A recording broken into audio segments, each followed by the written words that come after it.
Did I mention that this cookie is gluten-free, sugar-free, and diabetic friendly? If you are a beginner in the kitchen or require quick and flavorful meal options, I've got you covered. The simplicity and flavor of this recipe will surprise you. So let's dive in. Go ahead and prepare our dry ingredients. Here I have my almond flour. I'm going to add it to the bowl. Do bear in mind everything I'm using. The ingredient list will be listed at the end of the video, or you can find it in the description box below. I'm going to go in with some baking soda here, and I'm going to use some xanthan gum. This is essential. It's one of the important ingredients in this recipe. It's, essential to prevent the cookies from crumbling. This is what it's looking like. If you cannot access this, you can go ahead and use some flaxseed seed by grinding it up into a powder form and use it. I will link this in my shopping cart. You can find it right here on my Amazon storefront. So I will link it for you guys. And some salt. And we're just going to mix this and set it to the side while we prepare our wet ingredients. For wet ingredients, I'm going in with 1 stick of room temperature butter. When you're baking, everything have to be room temperature, so make sure. And I'm gonna go in with 1 cup of allulose, and it's a sweetener, it's a sugar substitute. This is what it's looking like. Of course, it will be linked in my Amazon storefront if you would like to get it off of that. If you cannot get this one, you can use monk fruit as a substitute as well. I'm gonna go in with my vanilla, and I'm gonna beat this until it's nice and smooth.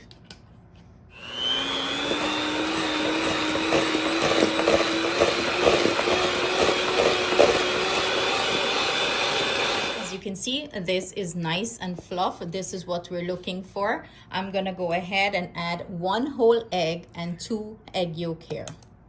We're gonna go ahead and mix this in.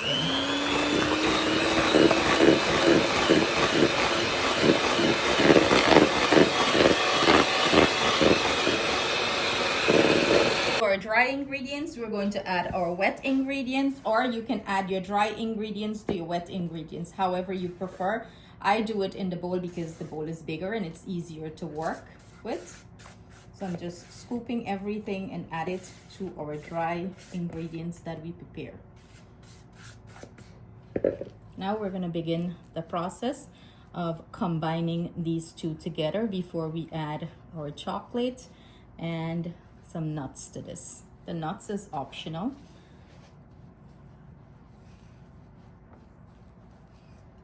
I will be using 2 types of chocolate for this recipe. I'm using unsweetened chocolate 100%, and then I'm using 92% dark chocolate. I'm gonna go ahead and chop these up. Of course, they will be linked in my Amazon storefront. At this point, we're gonna roughly chop them up, and you could chop them to the size you're looking for.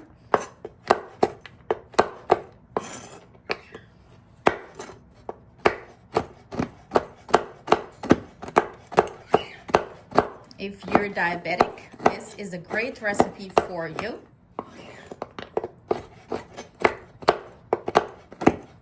You still have all the goodness, eating it and enjoying it without feeling guilty or, a huge sugar spike.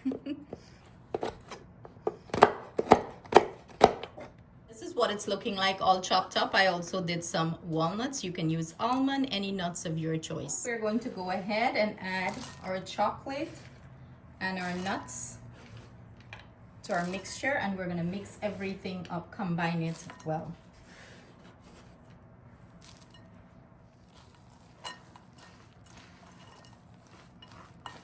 Give this a good mix.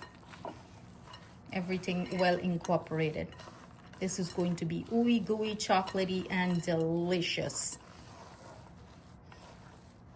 Here I have a sheet pan lined with parchment paper. I'm gonna go ahead and start scooping our cookie dough on top of it. You wanna leave it like the volume high like that. You don't wanna press it down or anything. As this bake, it's going to spread out. I'm gonna do this part of it, scoop it all onto the cookie sheet here. And then I'm going to go ahead and pop this into my refrigerator for it to sit for 10 minutes until the dough get nice and form and the butter like incorporate back, get back form into the cookie dough. And then I am going to go ahead and bake this off. Minutes later, I remove this from the refrigerator. I'm gonna go ahead and pop this in my preheated oven, 375 degrees Fahrenheit. And we're gonna bake this off anywhere from 10 to 15 minutes until it achieves a nice golden brown color. 15 minutes later, and this is what our cookies are looking like. You do not want to touch them. You want to leave this to completely cool down before you break into it. But look at that melted wee gooey chocolate and that beautiful golden brown color. Here is our finished product. Now, if you want more quick, delicious recipe like this, do not forget to hit the subscribe button for a daily dose of tasty tips. And if you do try this recipe, tag me using the hashtag Cooking with Ash so I can see your amazing creation. Thank you so much for your love and support, and I hope you enjoy this delicious cookie. I cannot take credit for this recipe. I saw this creator on TikTok. Her name is Yeti. She created this recipe. I did, a minor few adjustments to my liking. But of course, all credit goes to her because I saw it and I felt like it was a great recipe and I wanted to share it with you all.